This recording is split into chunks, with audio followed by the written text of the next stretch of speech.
Jaya Shriman Narayana. Jaya Bhagavan Shri Krishna. Jaya Shri Guru.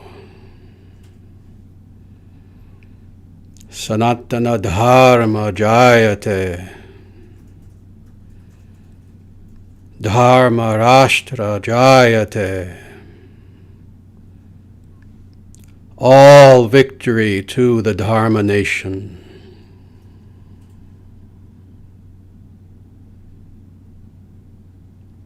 Om Hri Om.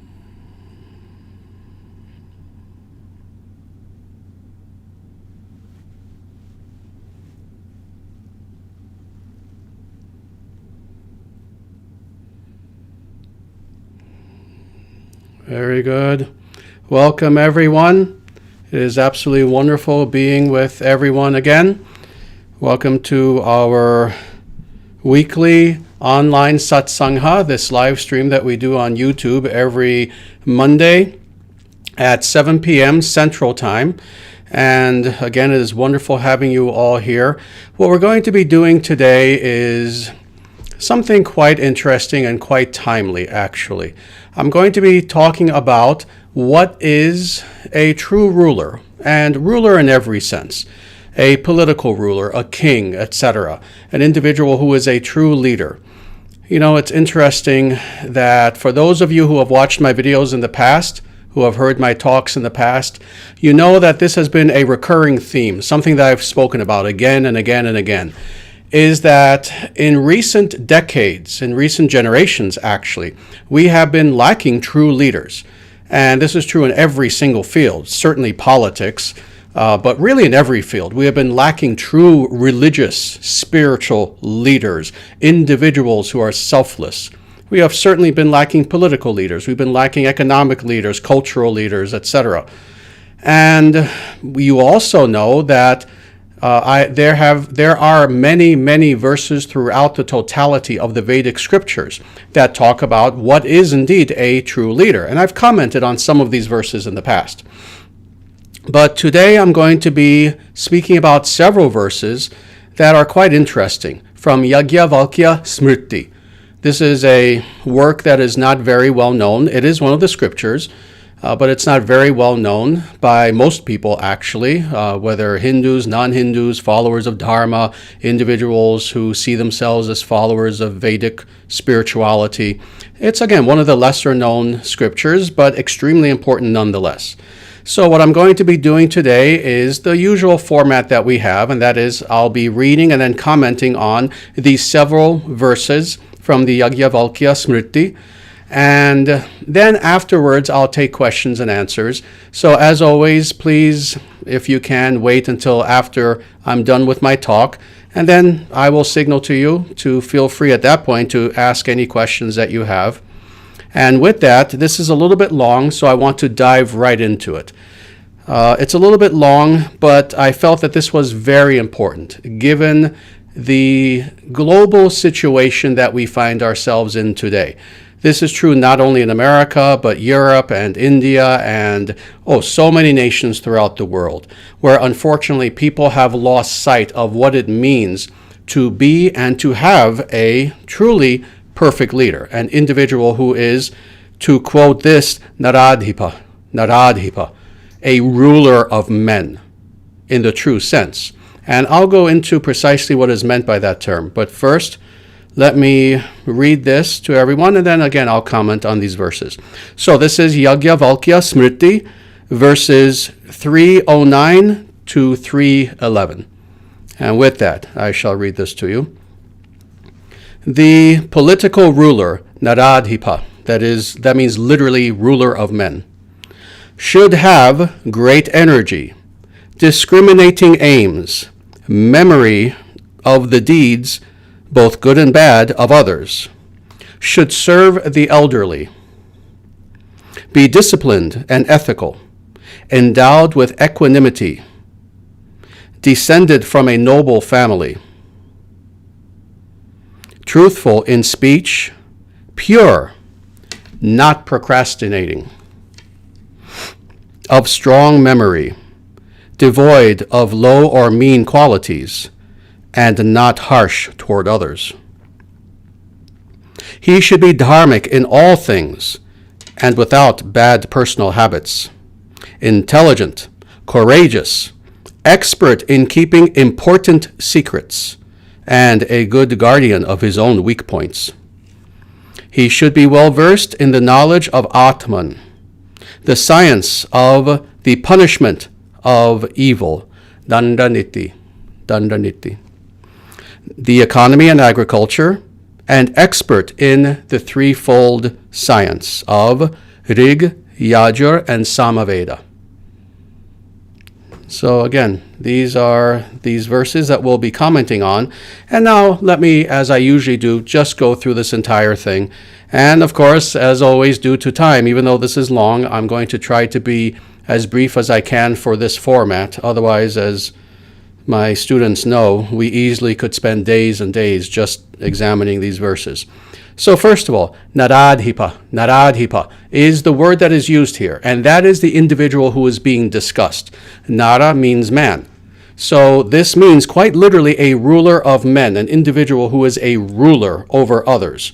And again, ruler in every sense, in many, many senses, but we can see by the context of what is spoken about with these various qualities that very specifically we're speaking about a ruler of a nation. We're talking about what today we would maybe call a president, a premier, a prime minister, but certainly a king as well. That is an individual who is the ruler over his people, over an actual nation.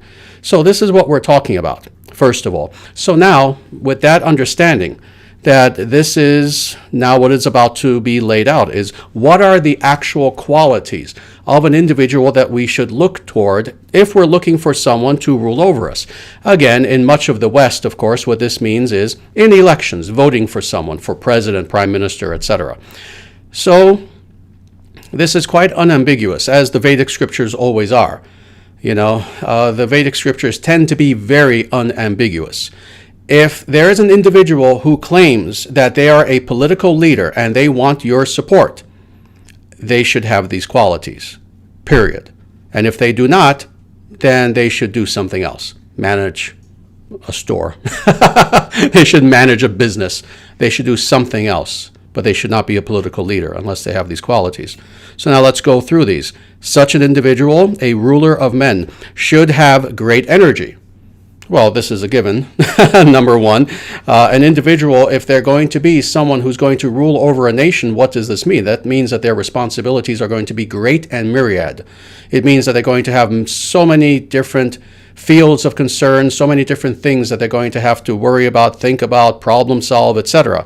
They're going to have to take care of the economy, of the military. They're going to have to make sure that the culture is running in the right way. They're going to have to make sure that the administrative state is functioning well, etc., etc., etc. And that's just the tip of the iceberg. In order to do this, they have to have a lot of energy. So what does this mean? This means they have to be healthy. They have to be an individual who has personal health and someone who has enthusiasm. If they have neither of those, then it's very difficult to be a leader because they won't have the energy necessary in order to lead. So let's go on. Discriminating aims. Every political leader has to have aims. They have to have goals. They have to have things that they wish to accomplish. Again, in all these various fields that I mentioned and so many more. Well, it's not enough merely to have goals, to have aims, but these aims have to be discriminating, meaning that they have to have the ability to certainly understand the importance of these aims, but they have to also understand how to achieve these aims in the most efficient manner, in the quickest amount of time, with the least cost imaginable, and etc., and other factors as well. So they have to have discrimination in how they achieve their aims. Let's go on. They have to have memory of the deeds, both good and bad, of others. We're getting very practical here, and now we're talking about certainly rulership, but also, let's say, political acquisition as well. That is working in the field of politics itself. You have to have a good memory. You have to have a sharp mind. You have to understand the deeds, the good things, and the bad things of all those around you. And this means of your ancestors. This means of history. This means of other individuals who are your allies, who are your opponents, your enemies, etc. You have to have a very good memory of who all these individuals are, and you have to negotiate all of these various good and bad deeds of the individuals who you know, again, either contemporaneously or historically. So this is what is meant by this. A good leader must have this. Good memory of deeds of others. A good leader, a true leader, a ruler of men should serve the elderly.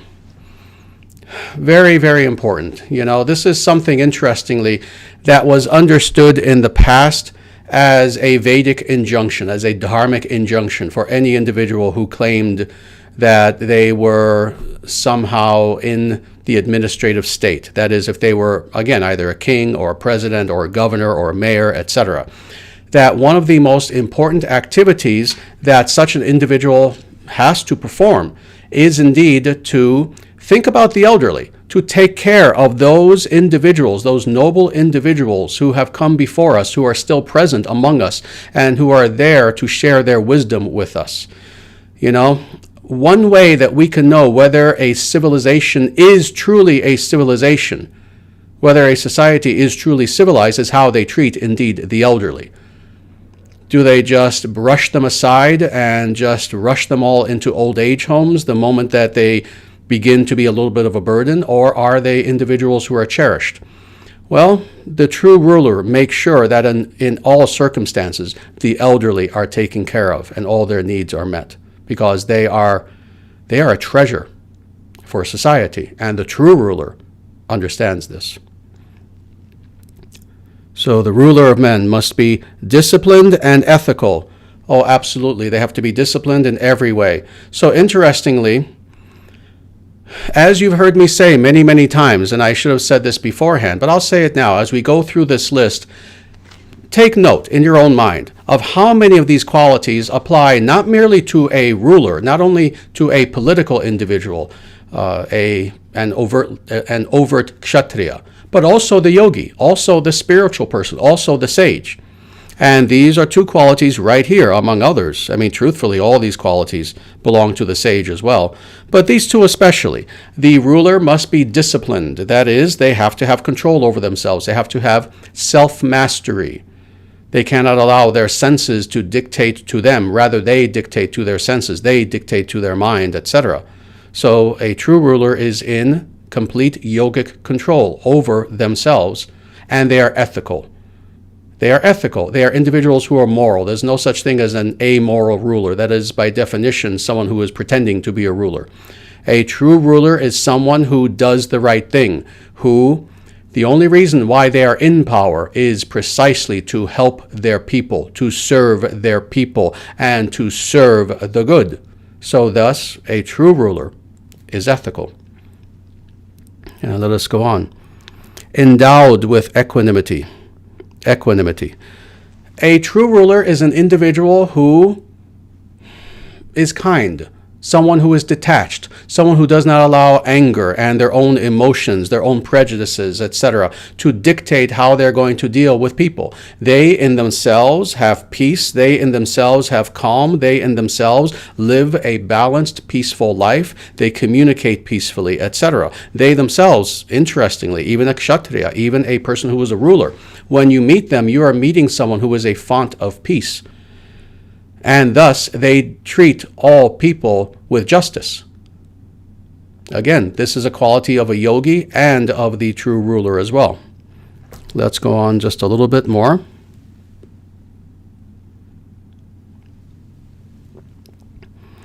Descended from a noble family.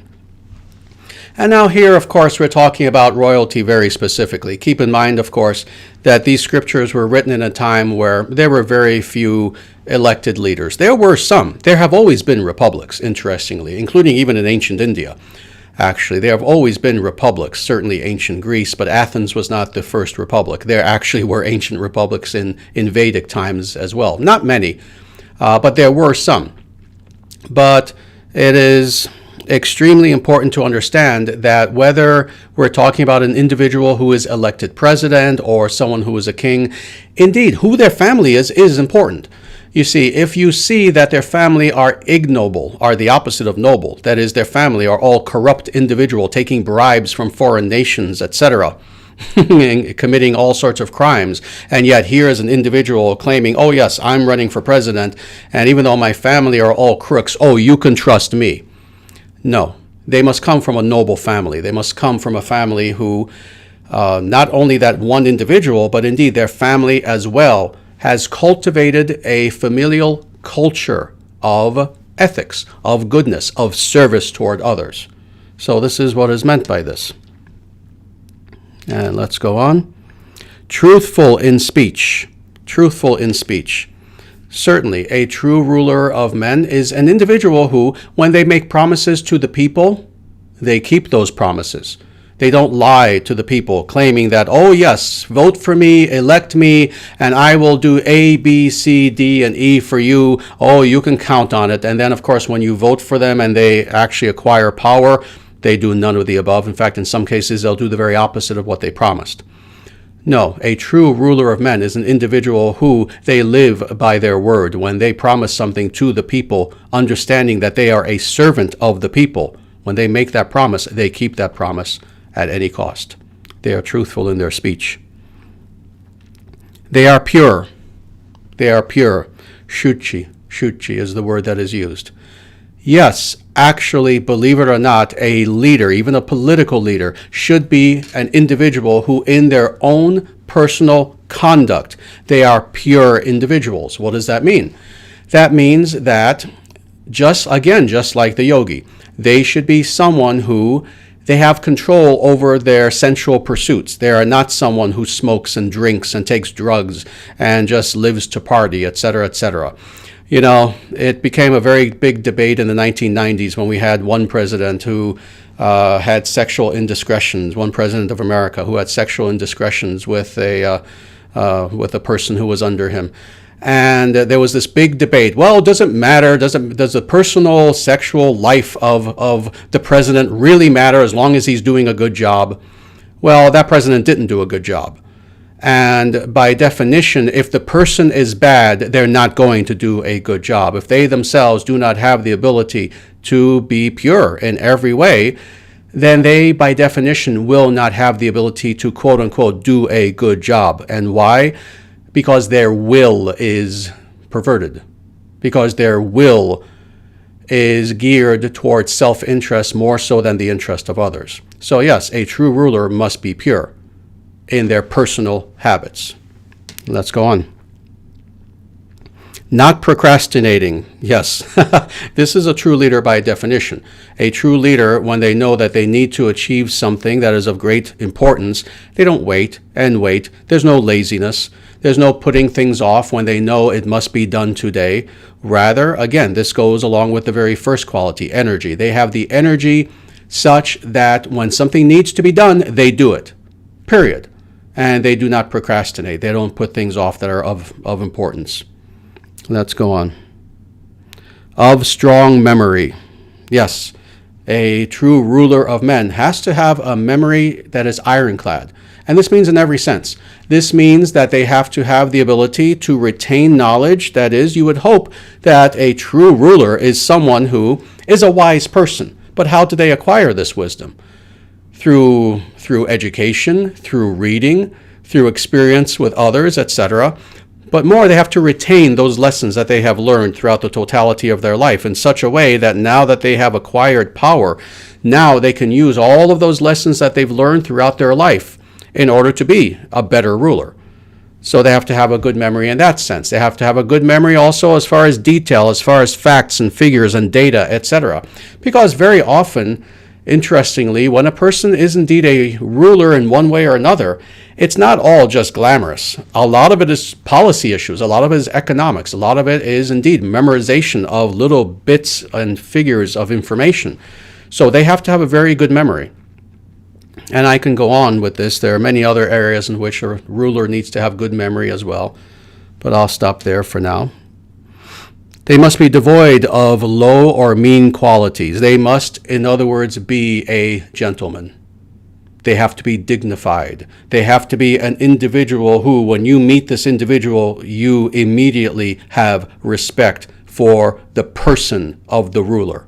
You immediately have respect for this person, understanding that in how they speak, in how they communicate, in how they look, in how they conduct themselves, in how they think, and in all of their actions, and even the very motions of their body, you understand that this is someone who is not a low-class individual. This is not someone who is ignorant, who is mean. Rather, this is an individual who has supreme control over himself, and thus deserves respect. That's a true ruler. And let's go on. And not be harsh toward others.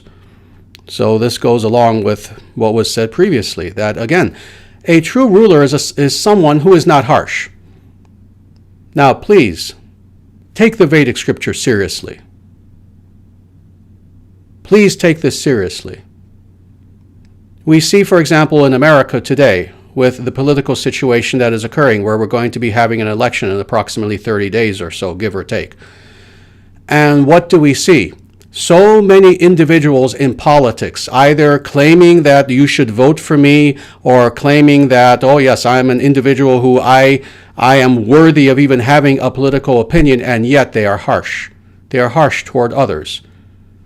Well, this is something that cannot be the case. If you are a political leader, then you cannot be harsh toward your opponents. Now, in defense, that's different. But to offensively go against individuals who disagree with you politically and call them names and wish their death, etc., etc., by definition, anyone who engages in such behavior should actually just keep their mouth shut and not even engage in political discourse whatsoever.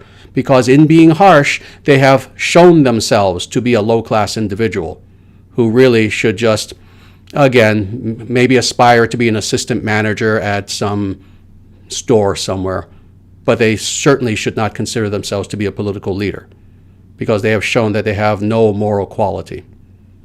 Let's go on, because there is more.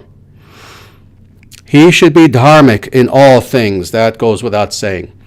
A true spiritual teacher, spiritual leader, teacher too, a true spiritual leader, an individual who is, again, a ruler of men, is an individual who is in his own life and in his decisions governed by dharma. That means that he understands dharma well.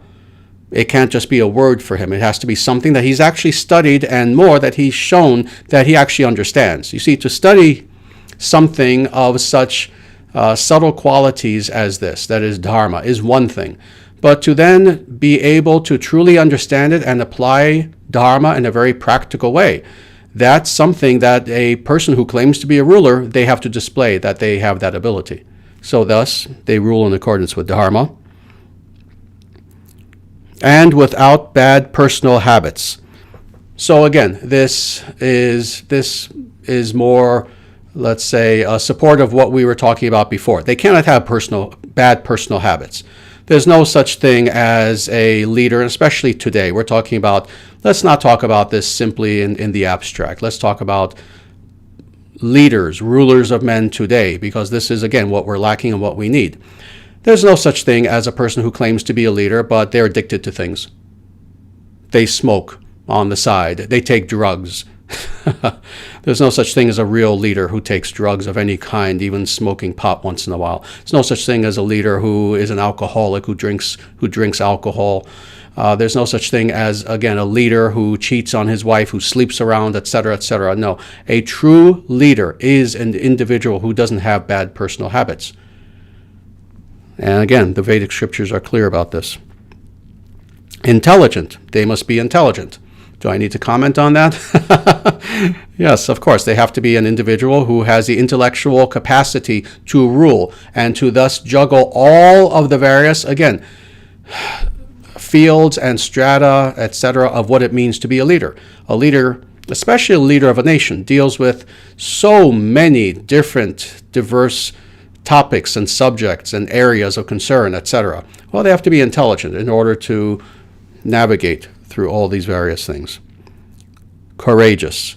They must be courageous. Again, generally speaking, just as far as a leader, what to speak of a political leader, of a ruler of men, there's no such thing as a leader who is not courageous. You must be courageous. And what does this mean? This doesn't mean bravado. This doesn't mean showing off. This doesn't mean showing people,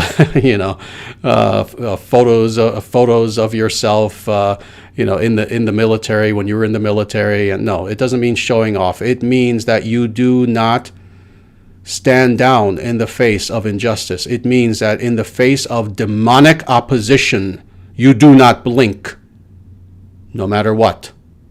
That's courage. And you do so in the service of your people and of God. So a leader has courage. Let's go on.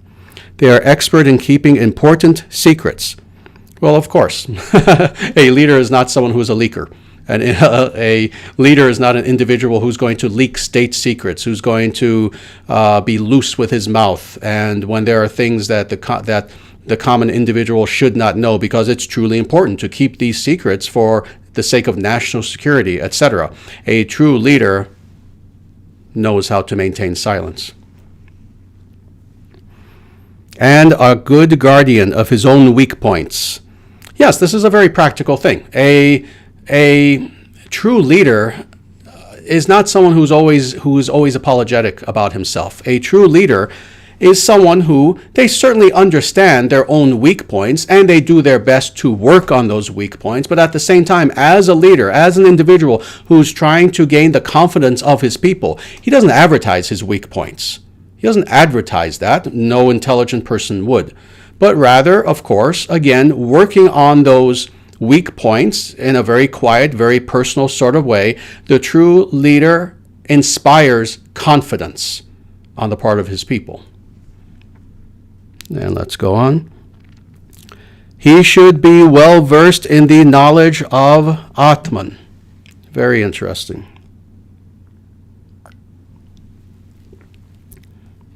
Very interesting.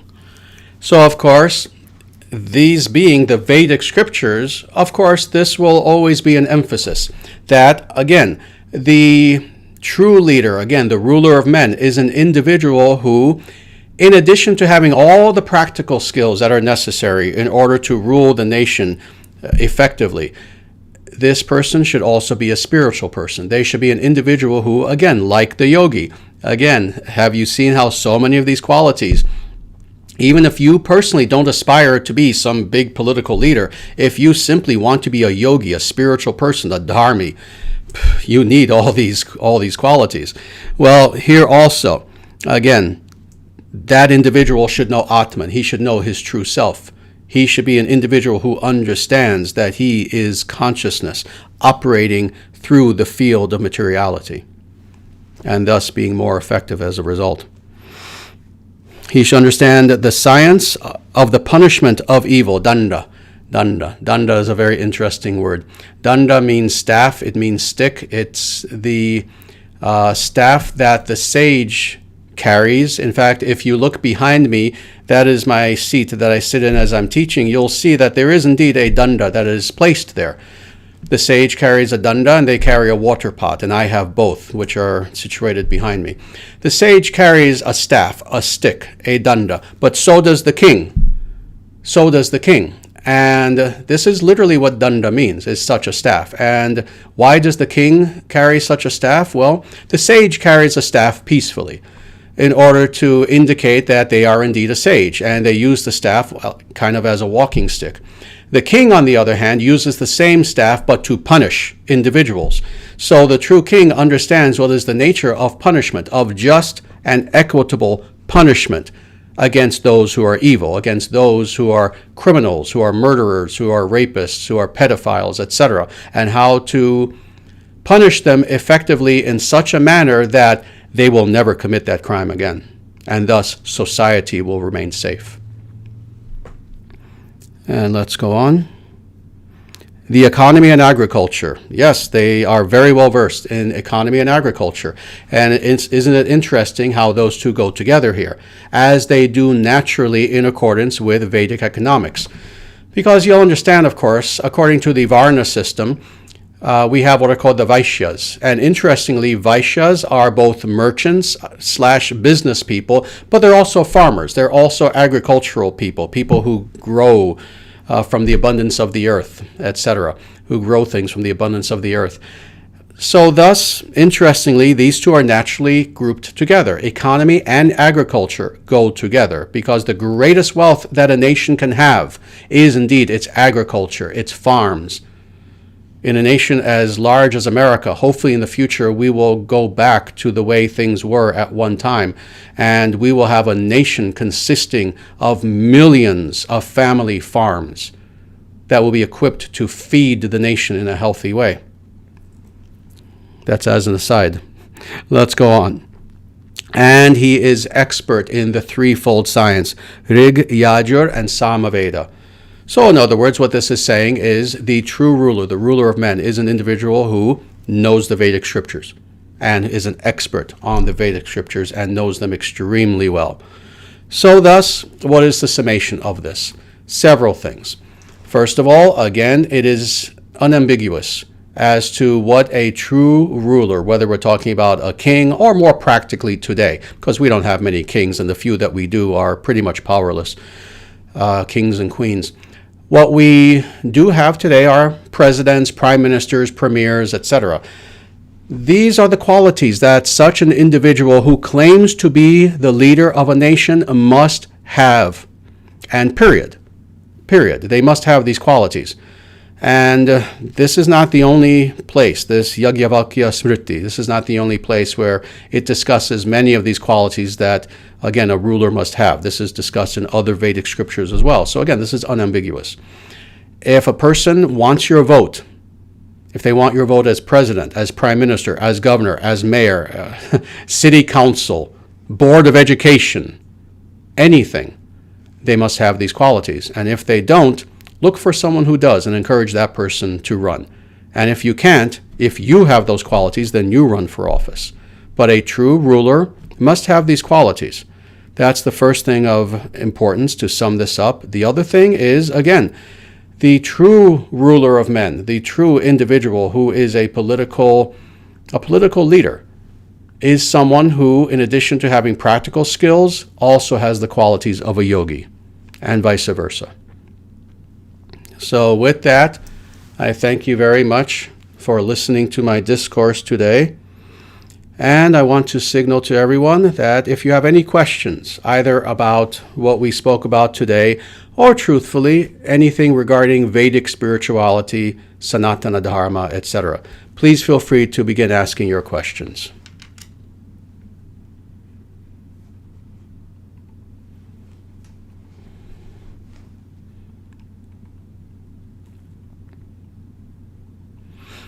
And if you give me just a few moments, actually, the questions are avalanching in, so I'm going to try to look at some now and see if I can find some good questions.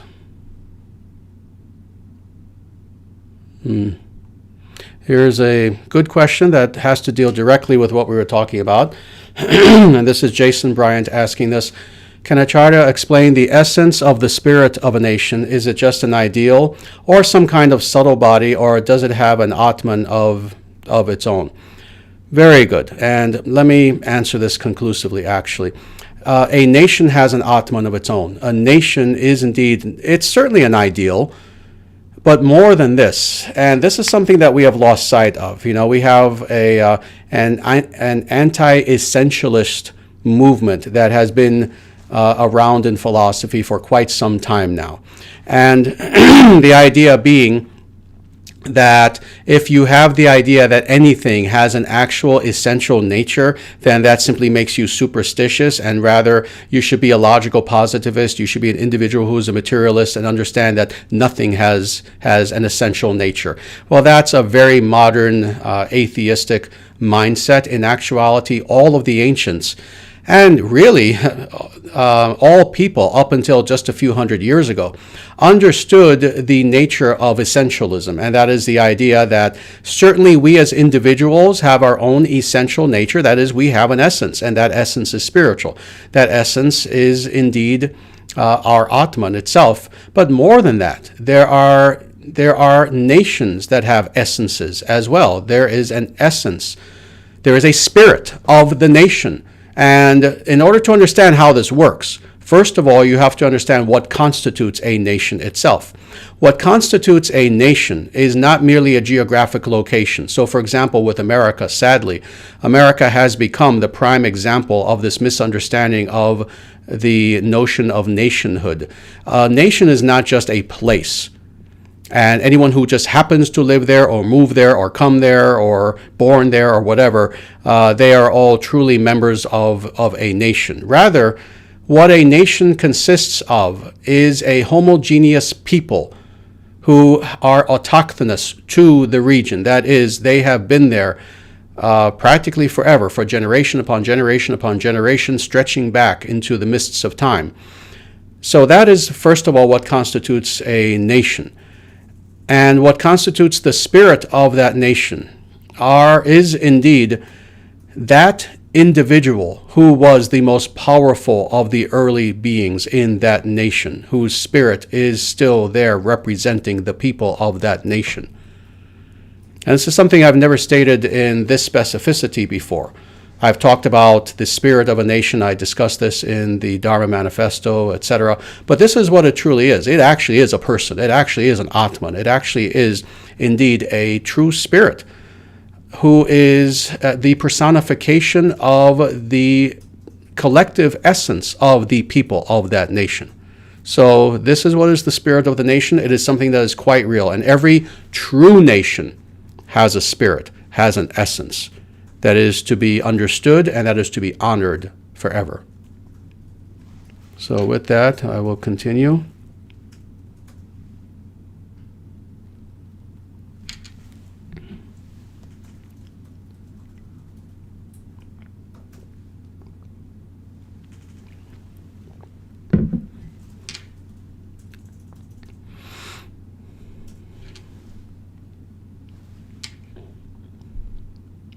How do you pronounce Hare in Hare Krishna? I just did.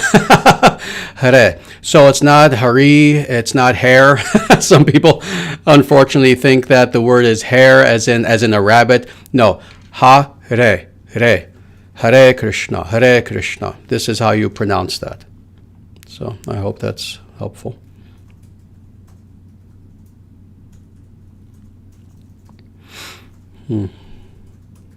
I will answer this because it's important. Sri Acharyaji, what do you perceive will happen in America and the world over the next few months and into the next year? It seems we are at a crossroads in many ways in terms of conscious evolution, in terms of transition, yes. I'll talk about this extremely briefly and not very in-depth for several reasons. First, due to lack of time, but also because I don't want to open a proverbial can of worms in speaking about this. And in saying all this, again, I've been very, very open and honest with people in the past. I certainly do have, it seems, some pretty good insight into the future, only due to the knowledge base that I have, having read the Vedic scriptures, my own personal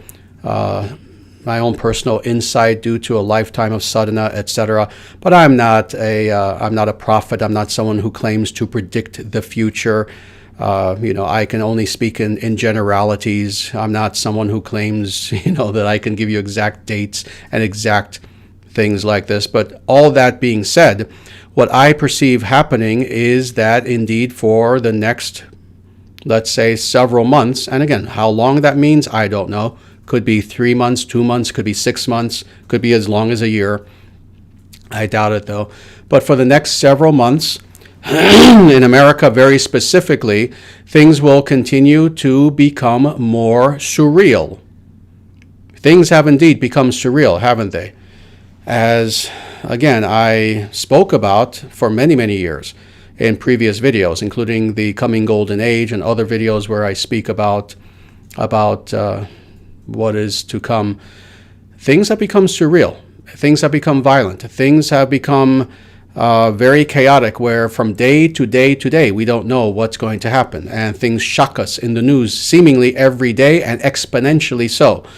So what I feel is going to happen is things are indeed going to get worse, as I've said, for some time.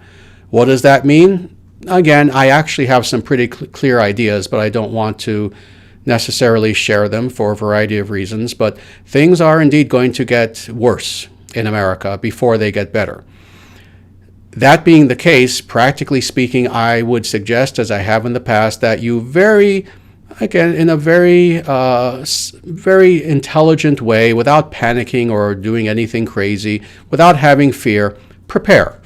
Prepare yourself. Prepare yourself for anything that could occur, for the electricity going off, for the internet going down, for all communication coming to a stop for some time, for indeed some kind of instigating event, let's just say, I'll call it that. Any kind of instigating event that will occur that will then lead to riots occurring in the major cities in America. I would ask that you just prepare a little bit. Have water on hand. Have food on hand for up to a month if necessary, Make sure you can defend yourself in every legal way imaginable. If you have the ability, and only if you do.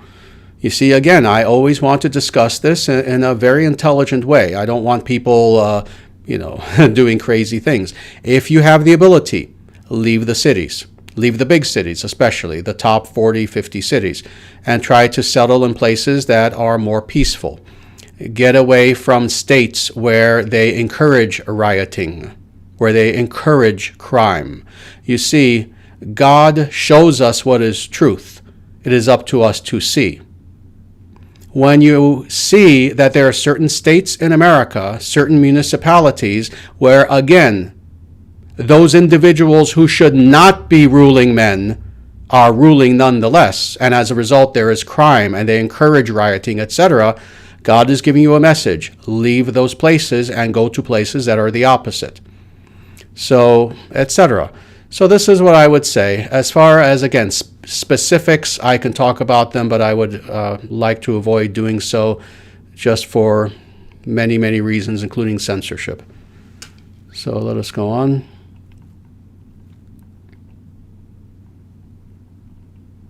Again, please give me a moment. Here is a good question from Varsaga. And he says, is the craving for sensuality the source of all suffering Maya? Very good. This is a very good question. The craving for sensuality, is it the source of all suffering Maya? Not quite. Not merely the craving for sensuality itself, rather envy, if you want to be very strict about this. It is envy that is quite literally the source of suffering in Maya.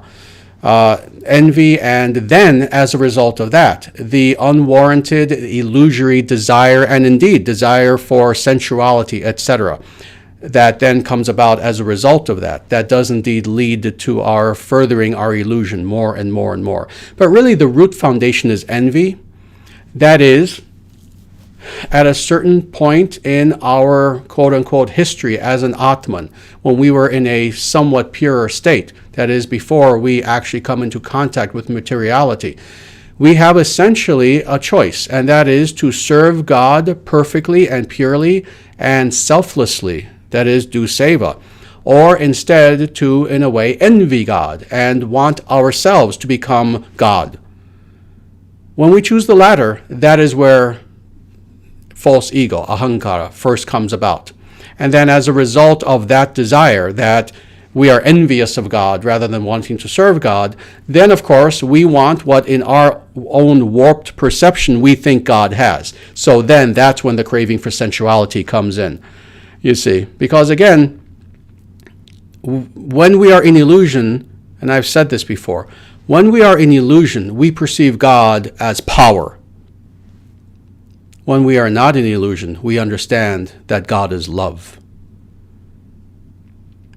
But being in illusion and thinking that God is power, what does that mean? Well, we want all that power that God has, but for what? Indeed, to enjoy sensually, to have everything unto ourselves, all the power, all the pleasures, all the possessions, etc., etc. So again, a somewhat nuanced answer, but yes, you are correct. But again, one step before the craving for sensuality is indeed envy of God. Very nice.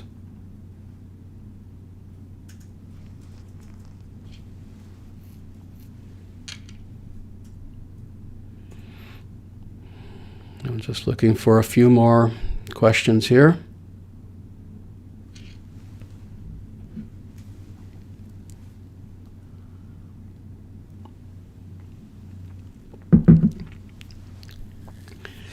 Here's a good question, actually. Sri Acharya, what is your perspective on those who prefer that there be no leaders or rulers at all, since the only modern example of such are corrupt rulers?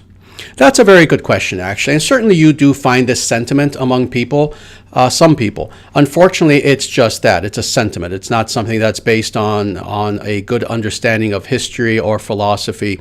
This is essentially anarchism, and again, the idea taken to the furthest extreme that we can create a well-functioning mass society, that is a society that is of the level of a nation state in which there quite literally are no rulers. That's something that would not be functional, unfortunately. There have always been rulers. And the very fact that there have been in recent times a lot of bad rulers doesn't in and of itself mean that it's impossible to have good rulers. You know, this is a mistake that many people make. So for example, in spirituality, I've seen that there are some people who become bitter because of the fact that, there are so many cheaters out there who claim to be spiritual teachers, who claim to be gurus, etc. So then it gets to the point where they say, well, therefore, since there are so many fake gurus, it must mean that there are no gurus in the world, and to even be a guru is an impossibility. No, that simply is not the case. The same thing with being a political leader.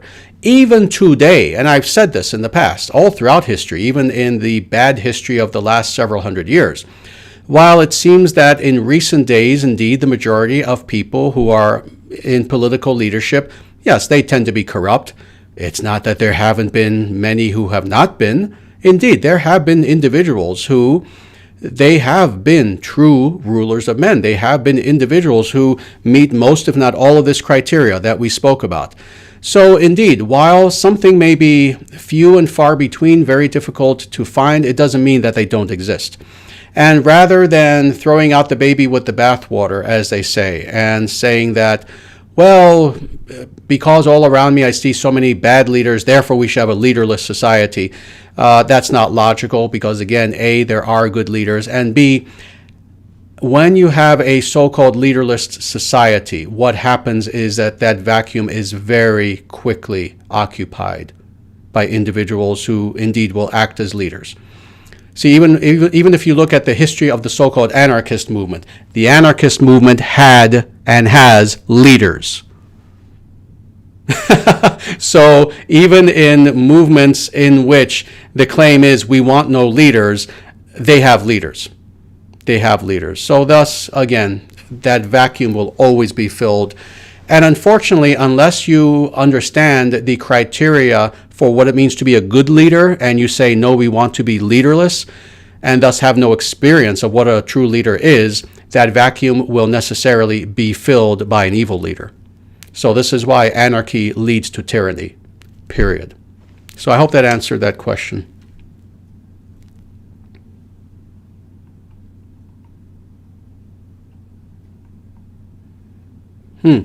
Can women be rulers? Yes, absolutely. And, there's no question about this. Throughout history, there have been women who have indeed been good rulers. There have been queens who have been very, very powerful.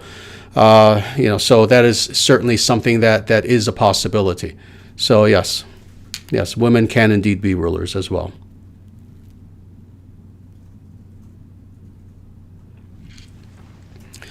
Acharyaji, are you at liberty to say when and where dharmic leadership in the world will arise? Yes, I am indeed at liberty to say. Where they will arise is they will arise from within the ranks of what is called the International Sanatana Dharma Society. We are in the midst now of creating the leaders of the future, mostly very quietly, and in every field and in every sector. As far as when, sooner than people expect. So I hope that answers the question somewhat.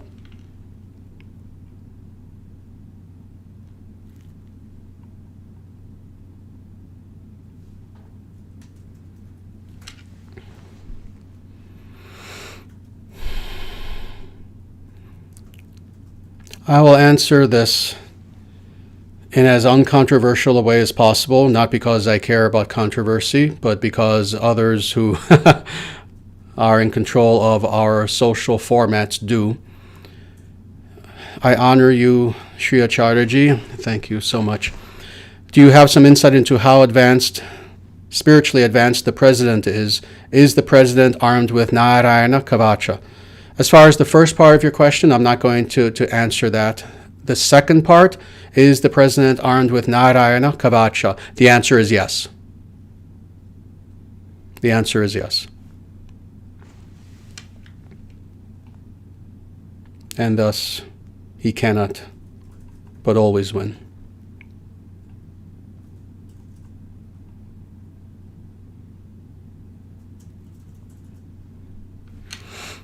Should a king be a sage or of the warrior Varna? They can be either.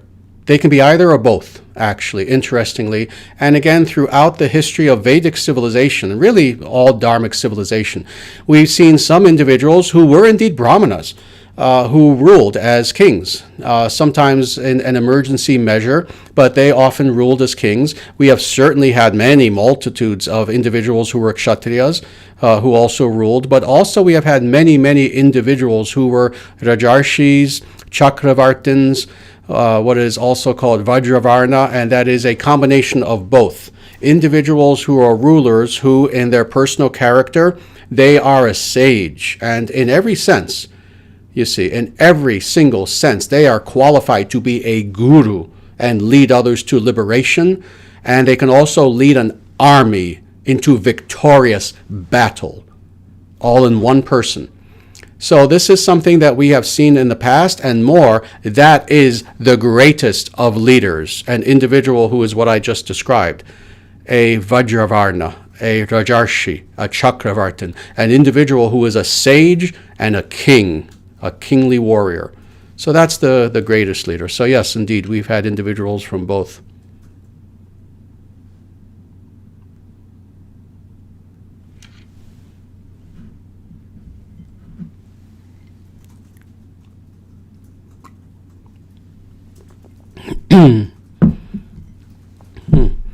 I will answer this.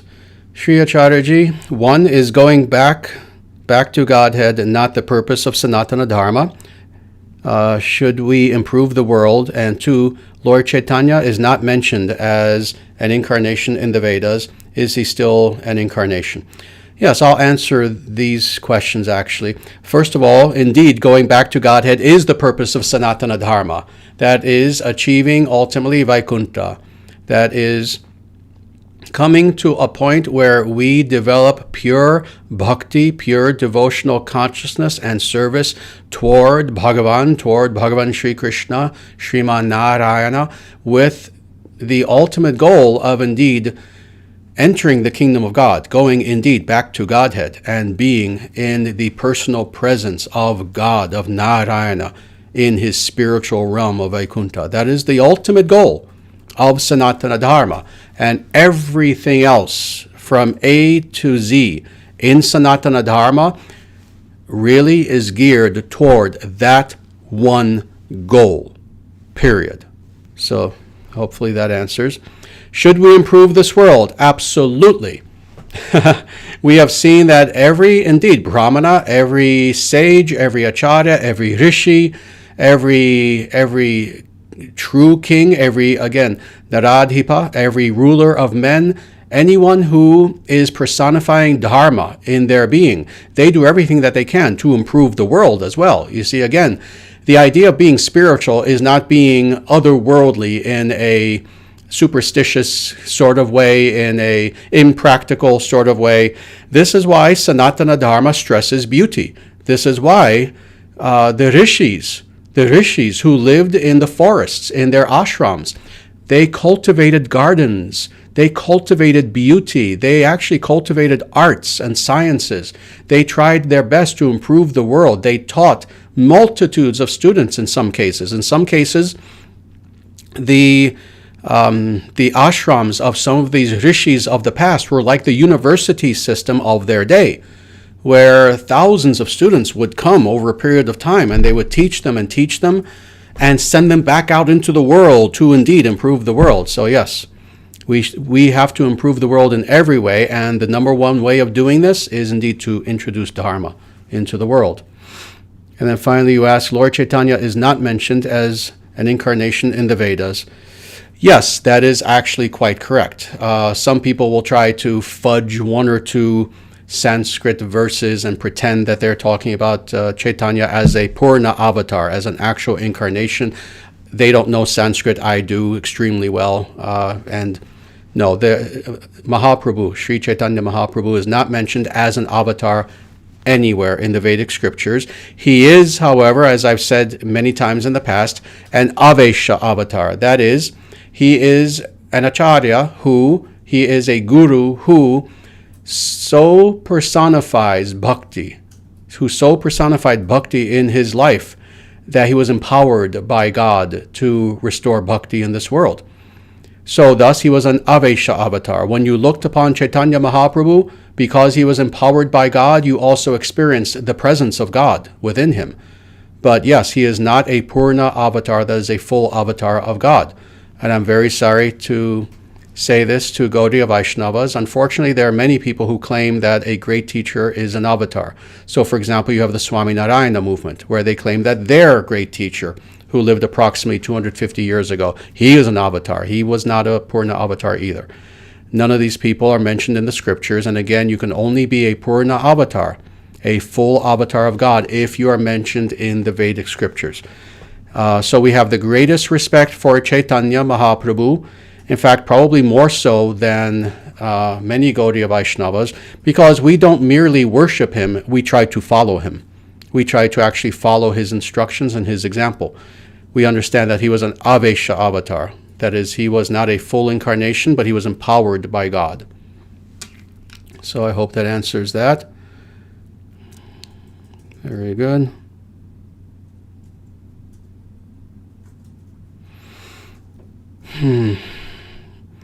All right, I'm going to take this one last question, even though we only have a minute. And if we need to go a few minutes over time, I apologize for doing that. I tried to end things exactly on the hour, but I just saw this. And this is a question I would like to address.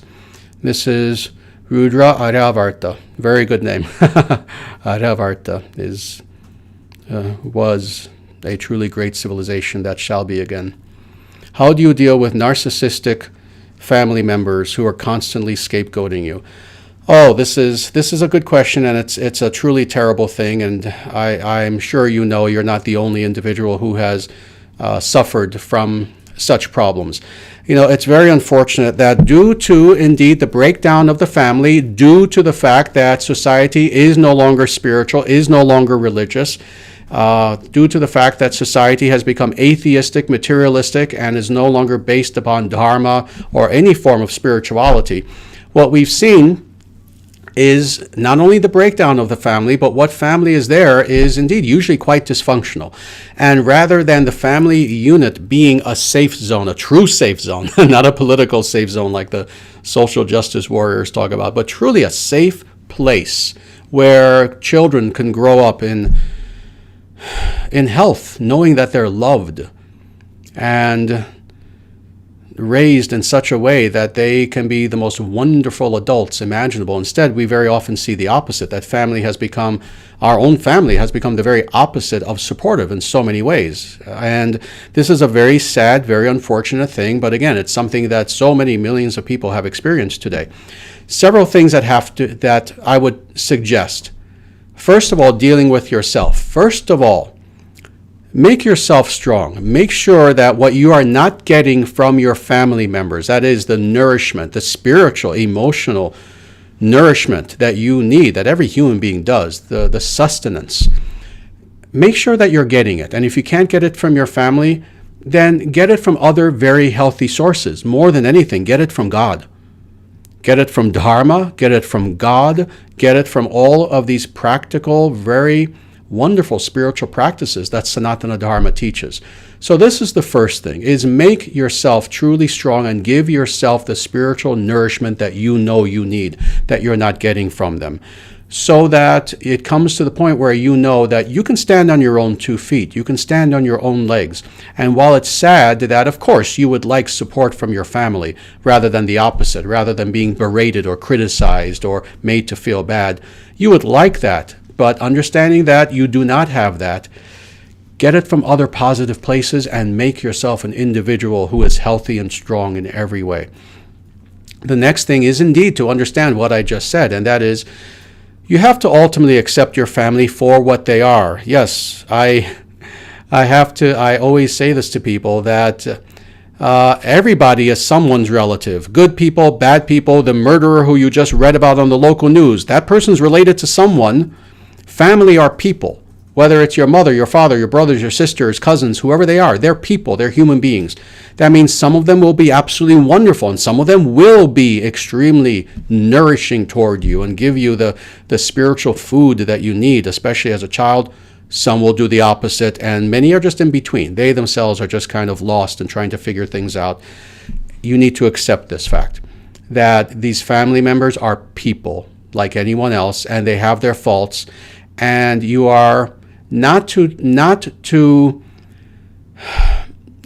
invest everything of who you are in the idea of changing them. Certainly hope that they'll change, pray for them, but again, don't make your life dependent upon them changing. Ultimately, you need to accept that this is what they are, good or bad.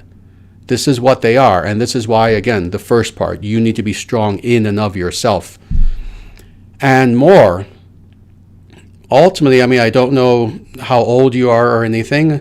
I don't know if you're married yet or if you have your own family.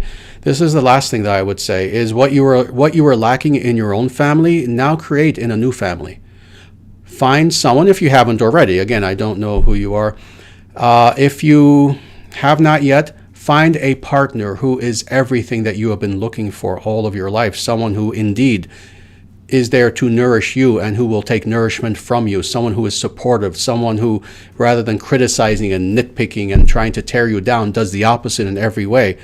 And with that as a foundation, have children and raise those children the way that you wish you were raised. And what you will find is that your desire has now come true and of your own making. And that makes it even more wonderful. You have created yourself a healthy, beautiful family. So I hope that helps with that. Sadly, again, it's a little bit past, so I need to stop the live stream at this point, only because we try to limit it to an hour or so. Thank you again, everyone, for your wonderful questions. As always, I apologize deeply for those individuals who I could not get to your questions. As you see, I try my best, but I also try to give good, thorough answers, not just pat answers, so it takes a little bit of time. For those who I know asked very good questions, but I just ran out of time, again, my apologies. I thank you. Please come back again next Monday, and hopefully I will have a chance to indeed answer your question. If not today, then some week. We do this every single Monday, 7 p.m. Central Standard Time. So please join us every Monday if you can. And just a few last things I always try to remind people.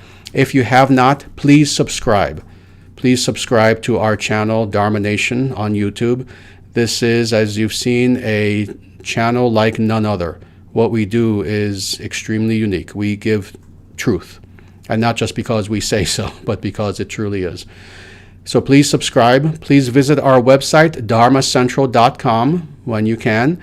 Please look at our books that are available there. Please get those books. Again, like this live stream, the books are like nothing you've read before. They provide actual Vedic truth in a way that is not available anywhere else.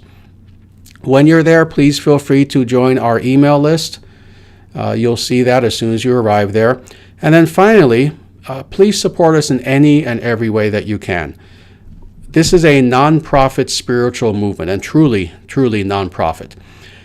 Please help us in every way you can. If you would like to become a member of the International Sanatana Dharma Society, which is our movement, and It is under the auspices of the ISDS that we do this live stream every single week. In addition to our other videos, please become a member so you can help us to continue with this work of teaching the world Dharma.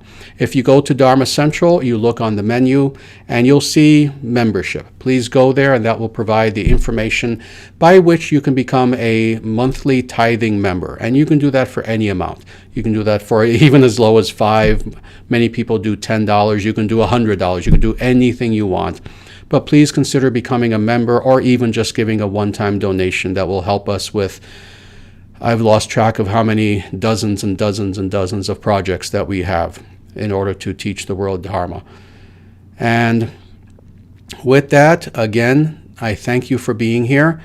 And let me reiterate again, I always end by telling everyone, please take care.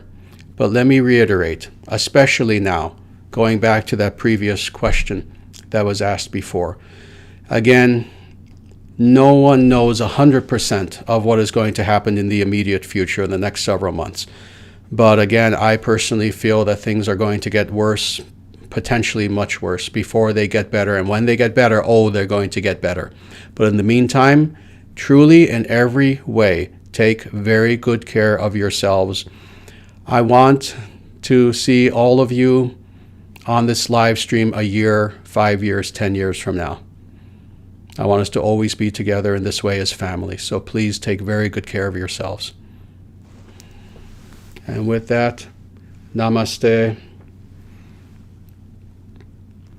Jaya Shriman Narayana. Jaya Shri Shri Radha Krishna. Jaya Shri Guru. Sanatana Dharma Jayate. Dharma Rashtra Jayate. Victory to the Dharma nation.